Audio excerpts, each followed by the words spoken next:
स्वागत है आपका कॉलेज ऑनेस्ट रिव्यूज के एक फ्रेश एपिसोड में। तो जैसा कि आपको पता है, कॉलेज रिव्यूज में हमने बहुत सारे कॉलेजेस को कवर करा है और हम जो भी रिव्यूज बताते हैं वो बच्चों की रिव्यूज रहती है, ना कि हमारी। और इसी क्रम में हम एक कदम आगे बढ़ते हुए अब हमने ये डिसाइड किया है कि रिव्यूज हम नहीं बताएंगे, बच्चे खुद ऑन द स्क्रीन आके जो भी कॉलेज से वो पास आउट है या पढ़ रहे हैं उस कॉलेज की रिव्यूज बताएंगे, ताकि आपको सहूलियत हो ये समझने में कि उसमें आप एडमिशन लो या ना लो, क्या अच्छी चीजें हैं क्या गंदी चीजें हैं, सब कुछ वो आपके स्क्रीन पे शेयर करेंगे। हालांकि हमने बहुत सारे कॉलेज पे रिव्यूज बनाया है, लेकिन सबसे ज्यादा जो क्राउड अटेंशन का केंद्र रहा है वो निम्स यूनिवर्सिटी रहा। इसीलिए आज हम उसी कॉलेज की एक बच्चे से आपको मिलवाएंगे जो आपको अपनी रिव्यूज बताएंगे, अपने 4 साल के अंतरकाल में वो क्या फेस किए, अच्छी चीजें और क्या गंदी चीजें, उसी के बारे में वो शेयर करेंगे अपनी रिव्यूज, ताकि आपको एक आइडिया मिल जाए कि क्या आपको यूनिवर्सिटी में मिलने वाली है। उम्मीद है आपको एपिसोड पसंद आएगी।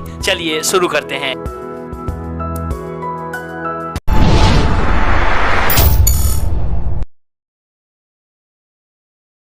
तो सबसे पहले सर स्वागत है आपका हमारे चैनल पे, और आपके जरिए आप निम्स यूनिवर्सिटी के जो भी आपने इतने साल में, जो कि 4 साल की ईयर होती है, उसमें आपने जो फेस करा है, जो अच्छे गुड और जो बैड थिंग जो आपने फेस करा है, वो आप हमारे जो भी स्टूडेंट्स देख रहे हैं उनको बताएंगे। तो सर पहले आप तो अपना नाम बता दें। Sure. My name is अविरल भारद्वाज एंड मैं 2017 में पास आउट हुआ हूँ और मैंने निम्स यूनिवर्सिटी से बीटेक इलेक्ट्रिकल इंजीनियरिंग करी है। सर तो एक कोई डिग्री या कोई कुछ भी आप एक अपने स्क्रीन पे दिखा सकते हो, ताकि हमारे दर्शकों को भी ये विश्वास हो जाए कि ये बच्चा निम्स यूनिवर्सिटी से पढ़ा है। तो मैंने ना आपको भी शेयर करी थी वो, तो आप वो अटैच कर सकते हो। ओके सर, आप क्लास 10th और 12th मतलब 12th किस ईयर में आप पास आउट हुए? मैं 12 2013 में पास आउट हुआ हूँ और मैंने उसी टाइम पे मैंने ज्वाइन कर ली थी बिना गैप। और क्लास 10th और 12th की मार्क्स कितनी थी? मतलब ऐसे ही जो परसेंटेज होती है। मेरा 10th का मेरा था 8.4 परसेंटाइल एंड 12th में मेरे थे 65। सर तो जब बीटेक जर्नी शुरू हुई निम्स यूनिवर्सिटी में, तो एडमिशन के टाइम में हम देखते हैं कि कई बार ऐसा होता है कि एंट्रेंस पे ये लेते हैं एडमिशन, कई बार ये बोलते हैं कि अभी सीट्स फिलिंग हो चुकी है, सीट्स अवेलेबल नहीं है, बहुत सारे ऐसे प्रॉब्लम फेस होती है। आपका एडमिशन मतलब कैसा स्मूथ हुआ या कुछ उसमें प्रॉब्लम आई? जी एडमिशन मैंने इंक्वायरी जब करी थी इनसे, क्योंकि इनका मैंने प्रोस्पेक्टस देखा था और वो काफ़ी इंटरेस्टिंग टाइप का था, न्यूक्लियर इंजीनियरिंग और नैनो टेक्नोलॉजी और इस तरह की अट्रैक्टिव ब्रांचेस उसमें थी और काफ़ी वो भी दिख रहा था, ल्यूक्रेटिव टाइप का था। तो मैंने जब इनसे कांटेक्ट किया था तो उन्होंने बोला था कि आपने जो यूपीटीयू का फॉर्म दिया है, एग्ज़ाम दिया है, हम उसी के मार्क्स बेसिस पे और आईआईटी मेंस के कौन से जेई मेंस वाले बेसिस पे हम आपका सिलेक्शन कर लेंगे और कोई ऐसा एंट्रेंस टेस्ट नहीं है यहाँ पे, फीस जमा करने पे ही एडमिशन। तो मतलब ऐसा नहीं है कि ये बोलते हैं कि हम सिर्फ एंट्रेंस टेस्ट लेते एडमिशन लेते हैं बीटेक में, और उसके बाद आप यदि विजिट करो तो आपको एडमिशन मिल जाती है, कोई इशू नहीं रहता है कि आप एंट्रेंस दे रखे हो कि नहीं दे रखे हो।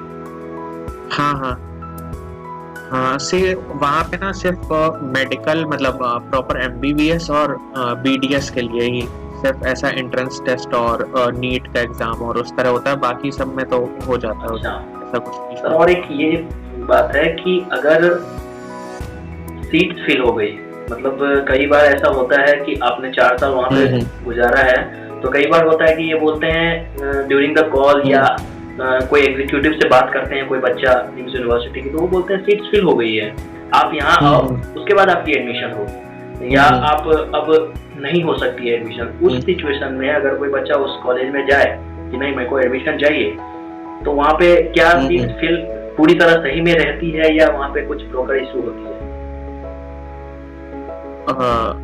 सर वेरी ऑनेस्टली बताता हूँ कि वहाँ पे 5-10 बच्चों से ज़्यादा किसी कोर्स में नहीं रहते, except medical courses and medical related courses जैसे फार्मेसी और ये पैरामेडिकल, नर्सिंग, बीडीएस, एमबीबीएस। इसके अलावा किसी कोर्स में वहाँ पे 10-15 बच्चों से ज़्यादा नहीं रहते हैं और आप सेमेस्टर एग्जाम के 15 दिन पहले भी जाके एडमिशन लोगे तो वो एडमिशन आपका कर लेंगे। दूसरा सवाल ये है कि सर जब आप एडमिशन ले रहे थे तो कितना नॉर्मली कितना अमाउंट फी कर देना पड़ता है, और फीस लेने में कोई ब्रोकर सिचुएशन आता है कि नहीं कि मैं आप यहाँ पे एडमिशन ले लो, आपको इतना कंसेशन मिल जाएंगे वगैरह वगैरह, ये सब कुछ होता है कि नहीं?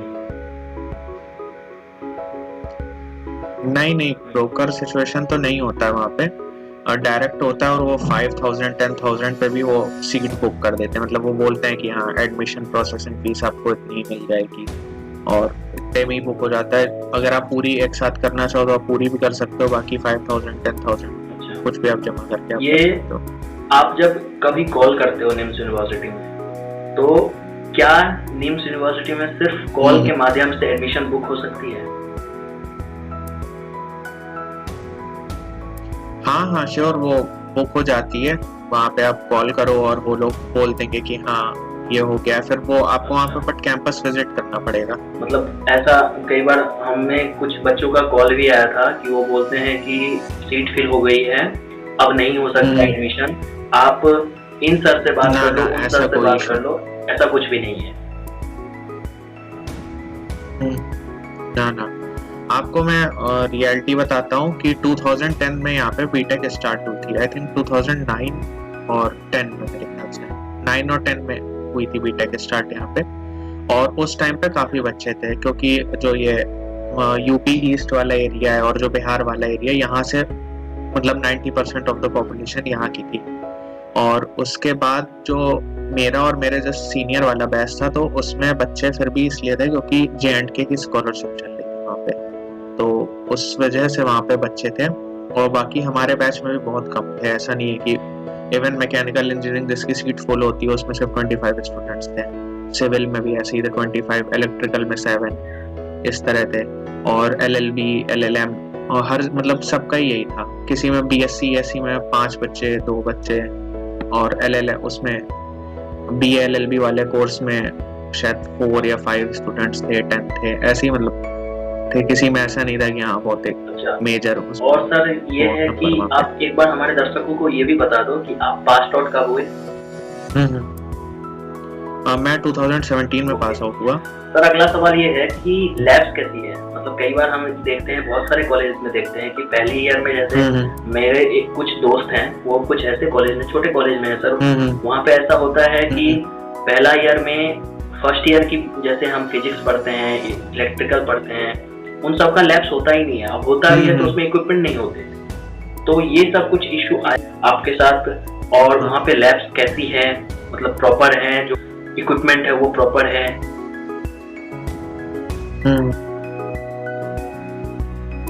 ओके, नहीं देखिए, फर्स्ट ईयर की जो लैब है वो काफी अच्छी है, और मतलब फिजिक्स केमिस्ट्री की प्रॉपर लैब है। मैकेनिकल वर्कशॉप जो होती है वो भी प्रॉपर है, वहाँ पे भी काम चलता है, मतलब होता है, प्रैक्टिकल सही से होते हैं। But rest of the labs, अगर आप इलेक्ट्रिकल की बात करें या सिविल की बात करें, तो इन सब में लैब्स हैं, इक्विपमेंट्स हैं, बट वहाँ पे कोई वो नहीं है, क्या बोलते हैं, लैबोरेटरी असिस्टेंट। मतलब फर्स्ट ईयर के लैब्स जो भी है वो प्रॉपर है, लेकिन बाकी की यदि बात करें तो वो एवरेज है। हाँ एवरेज नहीं, मतलब सिर्फ मैकेनिकल की वहाँ पे वर्किंग लैबोरेटरी है, बाकी सब में बस मशीनें रखी हुई हैं। और फैकल्टी कैसी है सर? मतलब सपोर्टिव है, करवाते हैं, प्रैक्टिकल करवाते हैं, थ्योरी करवाते हैं, ज्यादा किस पे फोकस करते हैं? फैकल्टी ऐसा जब वहाँ पे कोई है नहीं ज्यादा। हमारे टाइम पे मतलब 1 ही 2 टीचर बचे थे जो कि सारे सब्जेक्ट पढ़ा दे रहे थे, और ऐसी कोई वहाँ पे प्रॉपर फैकल्टी नहीं है कि आपको पर सब्जेक्ट का अलग टीचर होगा, अलग अलॉटमेंट होगा। और जो फैकल्टी हैं, मतलब जो भी आपको पढ़ाते हैं, जो फैकल्टी हैं, उनकी नॉलेज या एवरेज है। कुछ जो उसमें एवरेज से अबव थे, कि आप 8 आउट ऑफ 10 या 9 आउट ऑफ 10 दे सकते हो, या 7 आउट ऑफ 10 दे सकते हो, बाकी सब एवरेज है। मतलब ऐसा कोई नहीं कि मतलब कोई बहुत उससे आया हो कि आपको बहुत अच्छा गाइड कर सके कि आगे क्या करना। तो मतलब जितने स्टूडेंट्स हैं, जितनी स्ट्रेंथ है, उस हिसाब से टीचर नहीं है? ना मतलब quality of teacher, quality of academics and in academic infrastructure सब बिलो एवरेज है वहाँ पे, ऐसा कुछ स्पेशल नहीं है। सर फर्स्ट ईयर में क्या अच्छी बात आपको लगी कॉलेज के बारे में और क्या गंदी बात लगी? कॉलेज की एज मतलब अगर एकेडमिकली देखें तो ऐसा कुछ वहाँ पे बहुत अच्छा नहीं था कि ये है, बट अगर पर्सनल लेवल पे देखें तो हाँ कि दूसरे सिटी में जाके रहना और वो इंडिपेंडेंसी आ जाती है थोड़ी, और सेल्फ सफिशिएंट टाइप का, मतलब अपने खुद से करने लायक सब हो जाता है। जब फर्स्ट ईयर में बच्चे जाते हैं तो कुछ उम्मीदें लेके जाते हैं, कुछ ऐसा रहता है कि हमारा कॉलेज बहुत अच्छा रहेगा, ये वो। नहीं देखिए, ये मैं बहुत एकदम क्लियर स्टेटमेंट में बताता हूँ कि अगर आप सोच रहे हैं कि जैसे अमन दत्तरवाल या और कोई यूट्यूबर है, कोई श्वेताब रणवीर जो भी हैं, कि जैसे वो बोलते हैं कि कॉलेज में जाओ और डिफरेंट ग्रुप्स ज्वाइन करो वहाँ पर और एक्सपोजर लो, क्लब्स ज्वाइन करो, पर्सनैलिटी डेवलप करो, उस तरह का कुछ नहीं होने वाला है यहाँ पे, बिकॉज नथिंग, कुछ ऐसा वहाँ पे एग्जिस्ट नहीं करता। फेस्ट के नाम पे वहाँ पे मेडिकल वालों का फेस्ट जो होता है, because they are rich lads, तो वो लोग अपना फेस्ट ऑर्गेनाइज कर लेते हैं। बाकी जो कैंपस के लिए फेस्ट है वो सिर्फ वही है कि डांडिया नाइट्स ऑर्गेनाइज कर लो और गणेश चतुर्थी टाइप कोई ऑर्गेनाइज कर लो, या इसी तरह कोई मतलब जन्माष्टमी ऑर्गेनाइज कर लो। बाकी ना कोई फेस्ट है, ना कोई ऐसा स्पेसिफिक क्लब है वहाँ पे कि आप डांसिंग क्लब, सिंगिंग क्लब इसमें चले जाओ या रीडिंग क्लब चले जाओ, इस तरह का कोई मतलब ओवरऑल एनवायरनमेंट में यदि कॉलेज की बात करें तो बस यही है कि थोड़ा बहुत एंजॉय कर सकते हो आप। हाँ, कि आप घूम सकते हो, आसपास नेचुरल ब्यूटी है, पीछे माउंटेन्स है तो आप ट्रैकिंग पे जा सकते हो। 35 किलोमीटर जयपुर है, आप वहाँ पे जा सकते हो, घूम सकते हो। सर फीस पेमेंट प्रोसेस कैसी है? मतलब ऐसा होता है कि कई बार बच्चे थोड़ा लेट हो जाते हैं या पेमेंट में थोड़ा लेट हो जाता है, या मतलब जो भी है फीस पेमेंट होती कैसे है?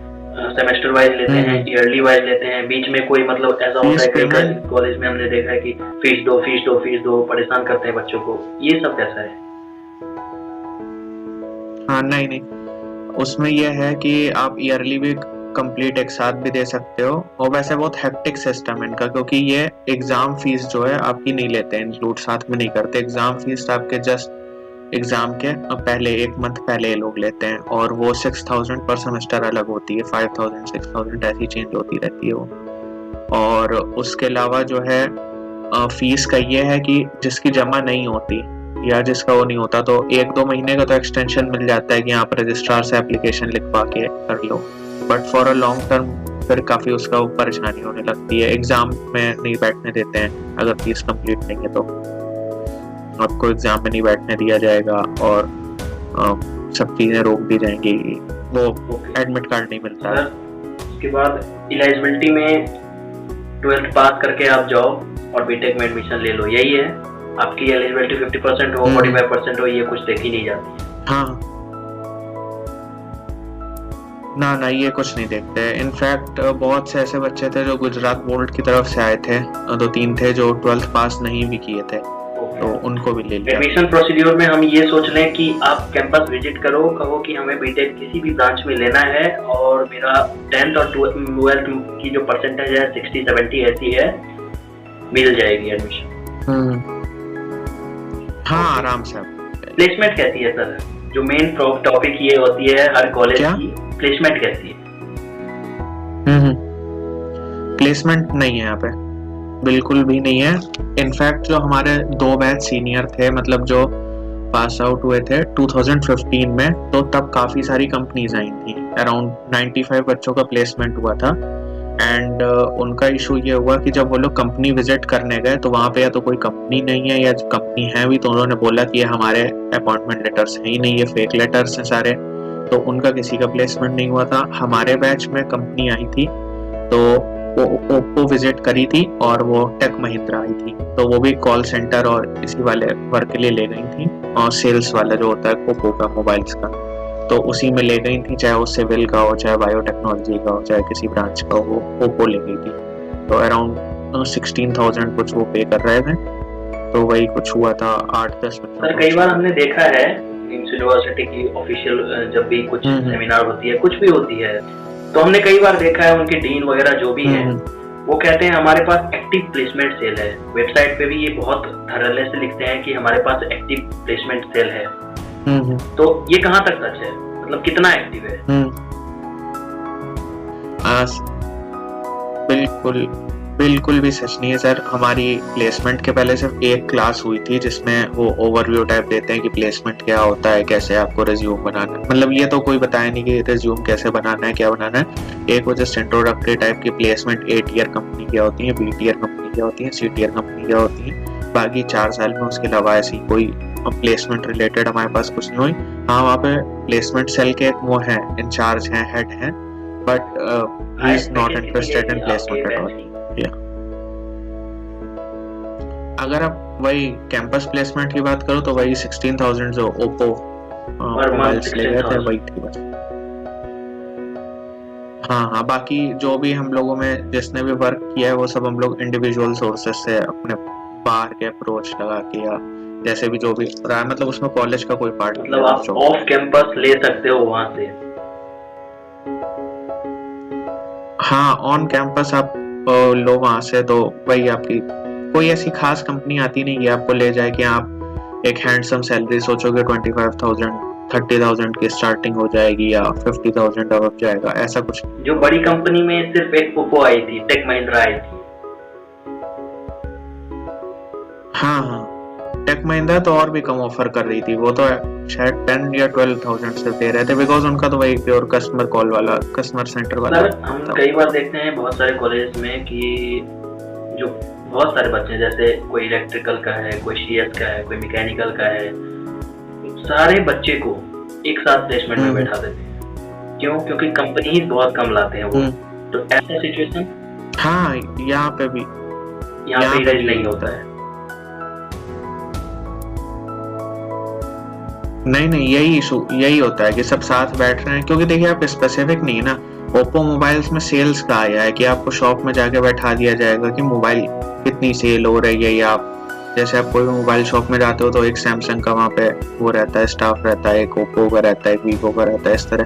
तो उस तरह की जॉब रहती है। उसके लिए ऐसा तो है नहीं कि आपको ओप्पो के डेवलपमेंट ऑफिस में जा रहे हैं कि आप इलेक्ट्रॉनिक्स इंजीनियर अलग लोगे, इलेक्ट्रिकल पार्ट अलग लोगे या कुछ अलग लोगे। तो वो एक तरह से भी भीड़ चाल है कि यार हाँ सब बैठो। अभी तक जब तक आप 4 साल रहे हो, 4 साल में फर्स्ट ईयर ऑनवर्ड भी प्लेसमेंट हुई होगी, सेकंड ईयर ऑनवर्ड भी हुई होगी और थर्ड और फोर्थ ईयर भी हुई होगी। तो फोर्थ ईयर में तो आपकी हुई सर, मतलब आपके बैचमेट पे 3 साल में आपने प्लेसमेंट की जो ओवरऑल सिनेरियो था वो किस तरह आपने देखा?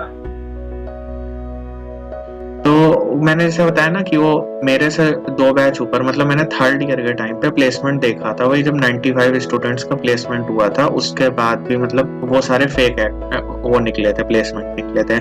उसमें से एक भी सीनियर की हमारे ज्वाइनिंग नहीं हुई थी। उनमें से एक भी सीनियर की ज्वाइनिंग नहीं हुई थी। तो मैंने सिर्फ मतलब ये 2 सेशन देखे हैं अपने सामने प्लेसमेंट वाले, एक मेरा और एक ये 2015 वाला, मतलब जब मैं थर्ड ईयर में था। आपने प्लेसमेंट लिया था?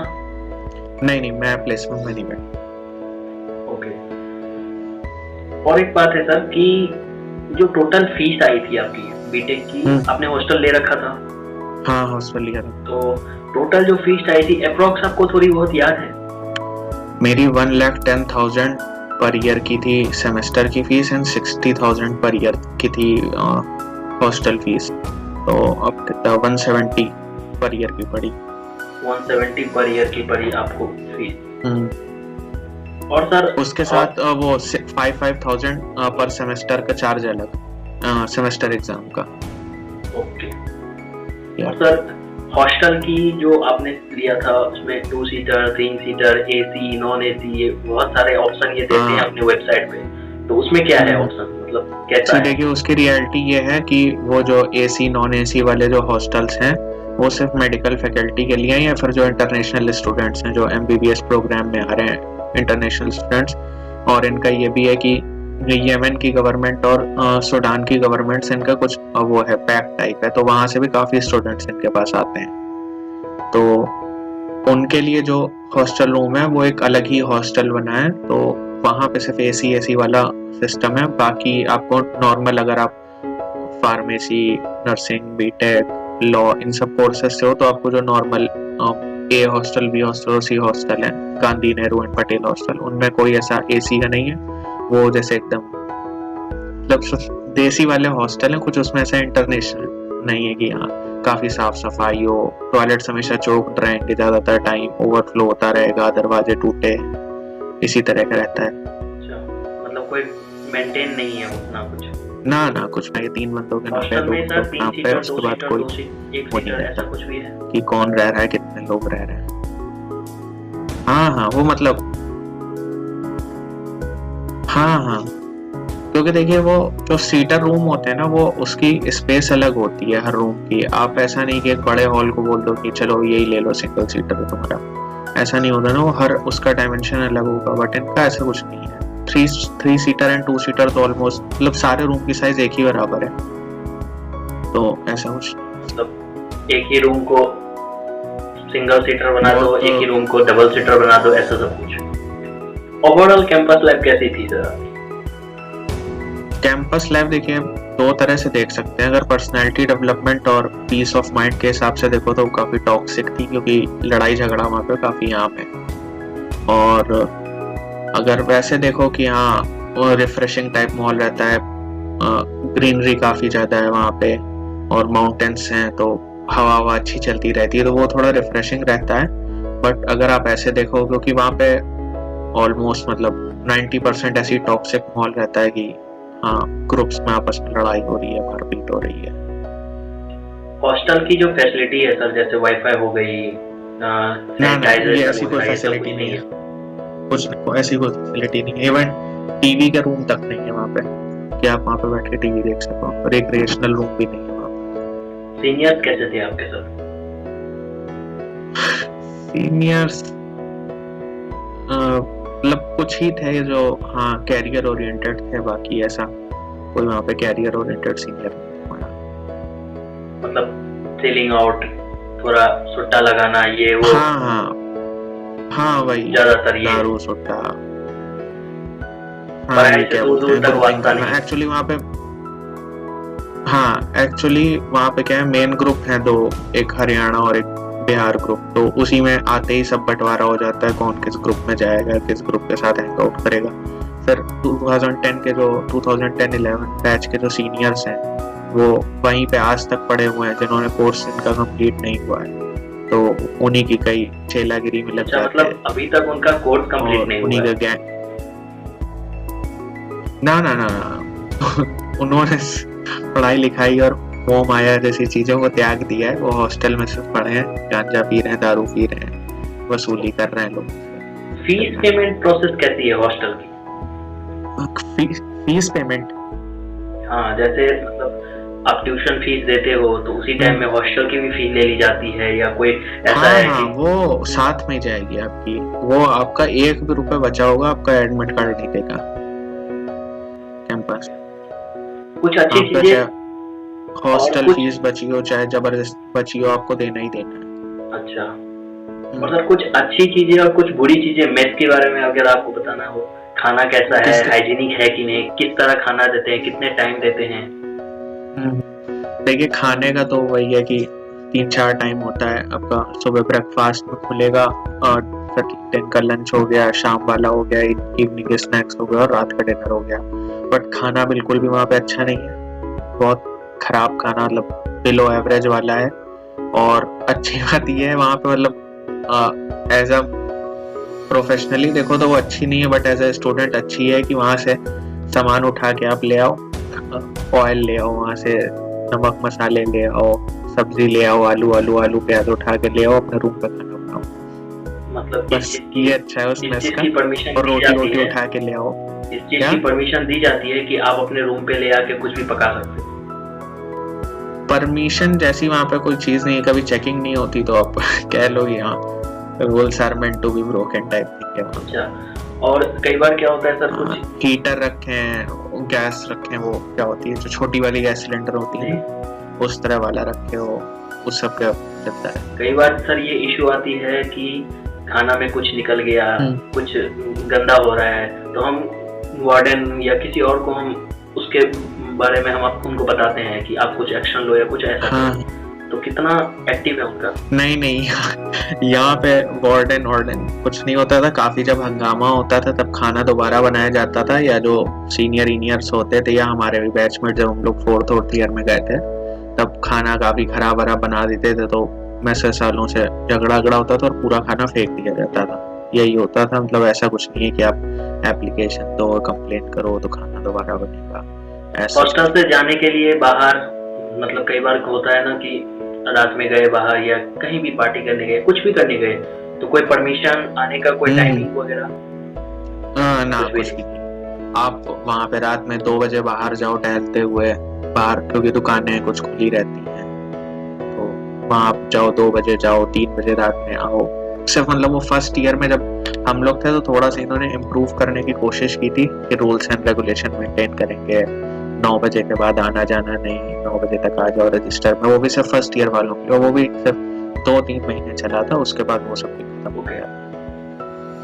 बट गर्ल्स के लिए है वहाँ पे थोड़ा सा स्ट्रिक्ट कि उनको 2-3 जगह एंट्री करनी रहती है और कि 9 बजे तक आ जाएं, 9:30 तक आ जाएं। और बाकी बॉयज के लिए वहाँ पे ऐसा कुछ नहीं है कि आपको हॉस्टल या आप जब चाहो आओ। बाहर की एनवायरनमेंट कैसी है? पीजीज वगैरह जैसे हो गई या? हाँ, पास में काफी सारे पीजीज हैं वहाँ पे, तो अगर कोई नहीं लेना चाहता हो हॉस्टल में तो आप वहाँ पे ले सकते हो। वो अफोर्डेबल भी ज्यादा पड़ते हैं, खाना भी ज्यादा सही रहता है यहाँ से। जस्ट मतलब कॉलेज से सटे ही हुए हैं। कॉलेज से मार्केट कितनी दूर है? मतलब पास में है, दूर में है, बड़ा मार्केट है वगैरह? मार्केट देखिए ऐसा है वहाँ पे कि एक अचरोल मार्केट पड़ता है, मतलब छोटा सा वो है, विलेज टाइप है, और एक चंदबाजी विलेज है, तो 5-7 किलोमीटर की दूरी पे पड़ता है वो। तो आपको नॉर्मल मतलब चीजें वहाँ पे मिल जाती हैं। बाकी कैंपस के अंदर भी स्टेशनरी की है और स्टेशनरी शॉप है, और वो है आपका कैफेटेरिया एरिया है, तो वहाँ पे भी हो जाता है। और अगर बहुत ज्यादा कुछ स्पेसिफिक है कि क्लोथिंग की शॉपिंग करनी है, ऐसा कुछ करना है, तो आपको फिर जयपुर ही जाना पड़ता है। आउटडोर गेम्स में क्या क्या यहाँ पे कराया जाता है या है इक्विपमेंट? किसमें? आउटडोर गेम्स में। अच्छा, आउटडोर गेम्स में कुछ नहीं होता, सिर्फ वो बड़ी सी फील्ड है, आप फुटबॉल खेलना चाहो फुटबॉल खेलो, क्योंकि वो नाइजीरियन सुडानी जो है वो काफी एक्टिव रहते हैं फुटबॉल को लेके, तो उन्होंने अपना एक अलग ग्रुप बना रखा है। यमनीज का एक अलग ग्रुप है, अब तो पता नहीं शायद यमनी और सुडानी का भी शायद क्लोज हो गया, गवर्नमेंट ऑफ इंडिया ने उन पर रोक लगा दी थी आने पे, तो पता नहीं वो भी आते हैं कि नहीं आते हैं, क्योंकि वो पंजाब में जो ड्रग्स इशू हुआ था उसके बाद काफी रेगुलेट कर दिया गया था इनका आना, तो अब वो भी आते हैं कि नहीं आते, ये नहीं पता। तो ऐसा कुछ स्पोर्ट्स का नहीं है। एंड मतलब आप ये समझ लो कि जो है, अगर कि हाँ स्टोर से आपको फुटबॉल मिल जाए, स्टंप मिल जाए खेलने के लिए, वो भी सिर्फ मेडिकल वालों के लिए, ऐसा अदर कोर्सेज वालों के लिए।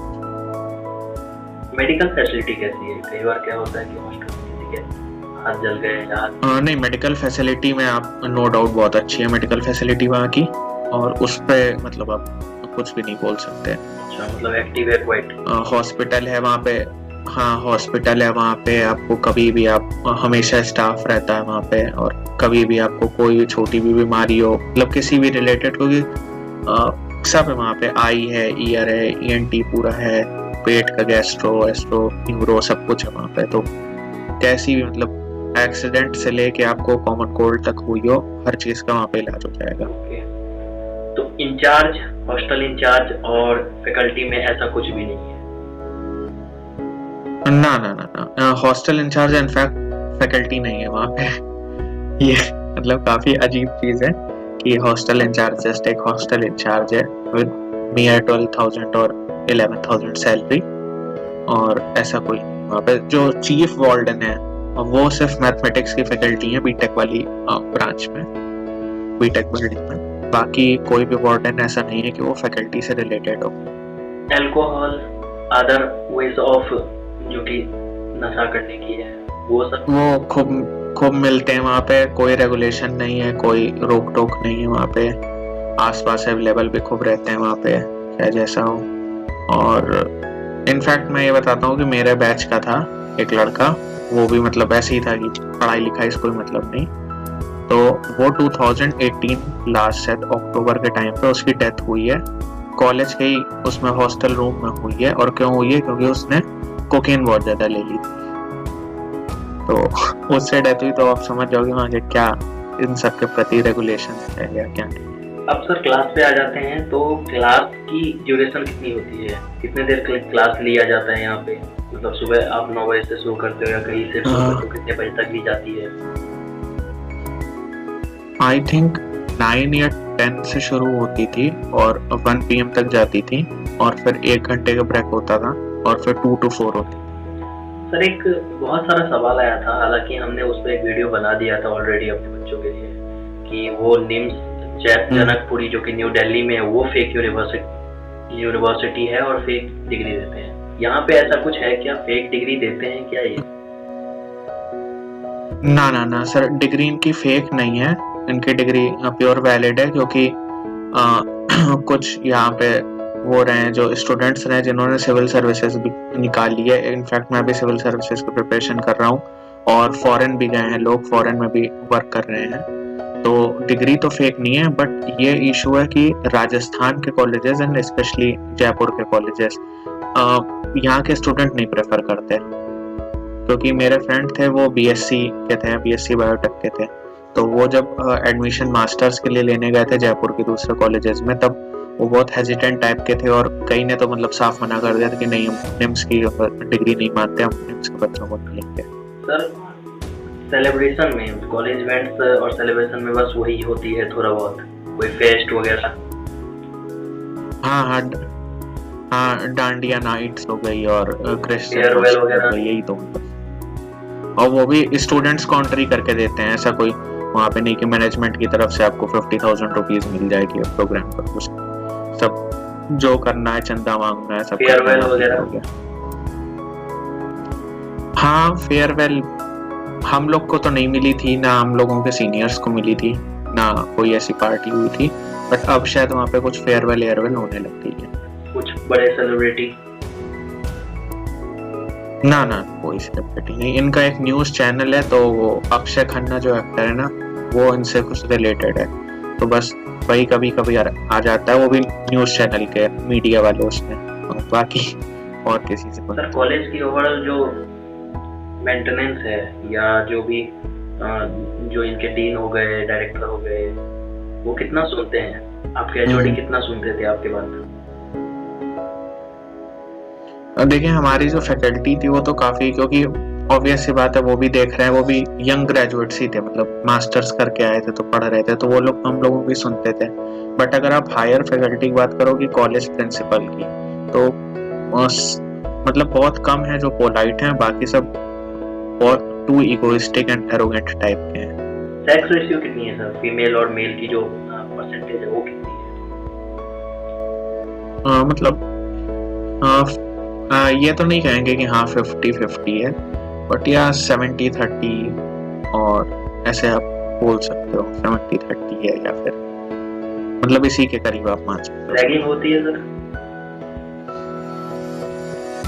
रैगिंग ना स्पेसिफिकली, मतलब जैसे मूवी टाइप रैगिंग होती है, या स्पेसिफिक होती है कि आओ इंट्रो दो, ये करो वो करो, इस तरह की रैगिंग नहीं होती।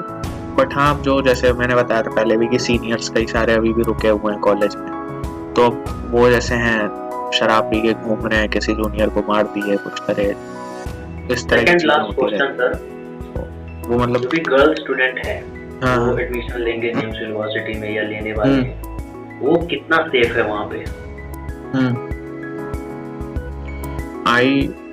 अगर देखिए कोई और ऑप्शन है और नॉन मेडिकल फील्ड में वो ले रहे हैं, तो आई विल नॉट प्रेफर कि वो वहाँ पर लें, क्योंकि ईव टीजिंग टाइप की चीजें वहाँ पे काफी कॉमन है, और ऐसा कोई वहाँ पे सुनवाई नहीं होती इस चीज की कि हाँ कोई बहुत सीरियस स्टेप लिया जाए या कोई बहुत मेजर स्टेप लिया जाए। मतलब आप ये कह सकते हैं सेफ्टी के मामले में ना मतलब 0, मतलब 10 out of 100 आप मान सकते हो सेफ्टी के मामले में। उनके लिए कोई सेफ्टी प्रिकॉशन है, मतलब हॉस्टल में या वगैरह में? बस वही है कि हॉस्टल में गार्ड्स हैं और कोई नहीं है ऐसा वहाँ पे, मतलब कि जो गर्ल्स हॉस्टल का अलग सा एक एरिया टाइप बना हुआ है जिसमें सारे गर्ल्स हॉस्टल हैं, तो उसमें गार्ड है बाहर, और और ऐसा कुछ स्पेसिफिक नहीं है कि हाँ वुमेन कंप्लेंट्स है तो वहाँ पे या कुछ कॉलेज ऐसा। हॉस्टल में वार्डन है और है तो क्या वो मेल है फीमेल है? हाँ वार्डन है उनके में। नहीं फीमेल वार्डन। आखिरी सवाल सर, जो भी देख रहे हैं बच्चे जो एडमिशन लेने वाले हैं या जो लेंगे जो ले चुके हैं, उनके लिए आप क्या कहोगे अपने एक्सपीरियंस से 4 साल की निम्स के साथ?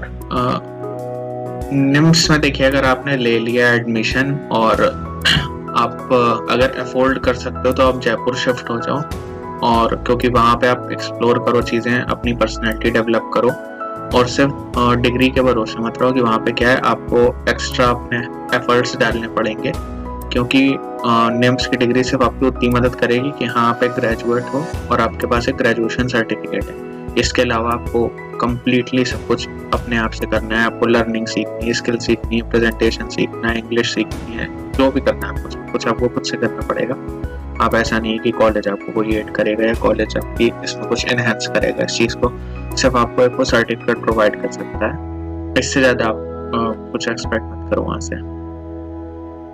बहुत बहुत धन्यवाद सर, आप हमारे चैनल पे आए, ऐसे जो भी अपने अच्छी बातें और जो बुरी चीजें आपके साथ हुई 4 साल के अंतर्काल में अपने हमारे साथ शेयर किया, हमारे स्टूडेंट के साथ शेयर किया।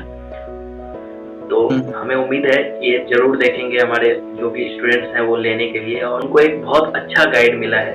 और हमारा यही मकसद था कि एक अच्छा गाइड मिले, जो स्टूडेंट्स उससे पास आउट है या उससे पढ़ रहे हैं, वो जब आके बताएंगे आपको अपनी जो भी अच्छी चीजें हैं या गंदी चीजें हैं, तो एक ओवरव्यू अच्छी से मिलती है कि हाँ ये बच्चा पढ़ के आया तो ये बता रहा है तो ये सही बोल रहा है। तो ये बहुत अच्छा है, आप आए हमारे साथ ने अपना वैल्यूएबल टाइम दिया हमें, इसके लिए बहुत बहुत धन्यवाद। आपके साथ ये इंटरव्यू करके हमें बहुत मजा आया, क्योंकि हमारा पहला इंटरव्यू था, और सर पहला इंटरव्यू में हमने बहुत कुछ एक्सप्लोर करने को मौका मिला कि वाकई में जो रियलिटी होती है वो रियलिटी होती है, और जो वेबसाइट पे होते हैं, जो हम इवन जो हम जो भी रिव्यूज देते हैं हम बच्चों को, वो भी स्टूडेंट से ही देते हैं। लेकिन क्या होता है सर कि स्टूडेंट से उतनी ज्यादा हम खुल के नहीं निकालते हैं जितना आपने। एक चीज ना, मैं आप एक चीज और ऐड करना चाहूंगा, मैं भूल गया कि वहाँ पे ना सिस्टम चलता है कि जो उनके फिक्स लोग हैं जो मैनेजमेंट के पास हैं, चाहे जैसे इवन मैं भी वहाँ पे अगर कोई स्टूडेंट हूँ और मैं वहाँ पे स्टूडेंट था, ठीक है, मेरा वहाँ पे मैनेजमेंट में, ठीक है, मैं लोगों को पहचानता हूँ, तो अगर मैं 3-4 एडमिशन वहाँ पे कराता हूँ तो उसके बदले मेरे को पैसा मिल जाएगा वहाँ से अराउंड 15,000 20,000 वो मेरे को एडमिशन का दे देंगे 3-4 बच्चों। तो इस तरह भी मतलब हमारे सीनियर्स रहे हैं वहाँ पे जो अपने गाँव से या उधर के बच्चों को ला के वहाँ पे एडमिशन करवाए और उसके बदले उनको पैसा मिला है कैंपस से। तो इस चीज़ का भी लोग ध्यान रखें कि जैसे मैंने 1-2 जगह के वीडियोस में रिव्यू सुने थे, तो वो जो बंदा बोल रहा था कि मेस का खाना बहुत अच्छा है, ये बहुत अच्छा है, वो बहुत अच्छा है, मेरे को पता है वो बंदा कौन है, उसमें कौन बोल रहा है, मैं पर्सनली जानता हूँ, और उसकी वहाँ पे क्या एकेडमिक रिकॉर्ड है उसका या क्या है मेरे को पता है, क्योंकि मेरे सामने का है वो। तो बट उनका क्योंकि यही सिस्टम है, क्योंकि उन्होंने अंदर तक पहचान बना ली है, तो पैसा मिलता है एडमिशन का, तो वो भी होता है। तो उससे भी अवेयर रहें, और बाकी आप लोग जो इस तरह काम कर रहे हैं काफ़ी अच्छा है, इससे मतलब काफ़ी स्टूडेंट्स की कैरियर सिक्योर हो जाएगा। थैंक यू सर एक और बार, और उम्मीद है ये देख के हमारे जो भी स्टूडेंट्स लेने वाले हैं एडमिशन या जो ले चुके हैं उनको बहुत फायदा मिलेगा, हमें ये उम्मीद है। Thank you sir. तो हमें उम्मीद है आपको एपिसोड पसंद आई होगी। कोई डाउट या क्वेरी रह जाती है तो आप हमें नीचे कमेंट कर सकते हो, या आप हमारे सोशल मीडिया अकाउंट पे भी पूछ सकते हो। हमें इंस्टाग्राम पे फॉलो नहीं किया तो आप हमें जरूर से फॉलो करें, हर लेटेस्ट अपडेट्स आपको वहाँ पे सबसे पहले मिल जाती है। ऐसे ही वीडियो हम आगे भी लेते आएंगे, तो आप हमारे चैनल के साथ जरूर से बने रहें। तो इसी तरह लेटेस्ट अपडेट्स के लिए हमारे चैनल को जरूर से सब्सक्राइब करें। अगर वीडियो पसंद आया तो लाइक एंड शेयर करना ना भूलें। धन्यवाद।